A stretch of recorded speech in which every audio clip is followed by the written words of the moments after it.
Degree से खबर शामिल करते हैं हमारे नुमाइंदे साजिद अली नौशाद की रिपोर्ट के मुताबिक मुहर्रम हराम के मौके पे अमन व अमान की सूरत हाल को बरकरार रखने के लिए DSP डिग्री मीर आफ्ताब तालपुर की सरबराही में SHO degree Aftab Rind SHO टगियान और कोट गुलाम मोहम्मद के हमरा पुलिस पार्टी ने शहर के मुख्तलिफ चौराहों और गुजरगाहों पर फ्लैग मार्च किया। SHO डिग्री आफ्ताब रिंद ने सहाफ़ियों से गुफ्तगू करते हुए कहा कि मुहर्रम हराम के मौके पर सिक्योरिटी के सख्त इंतजाम किए जा रहे हैं।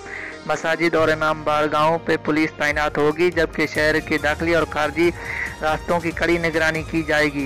इनका मजीद कहना था कि मुहर्रम हराम का महीना हमें ईसार और कुर्बानी का दर्स देता है। शहरियों की तावन से अशरे पुरअमन और मिसाली बनाने में हर मुमकिन कोशिश करेंगे।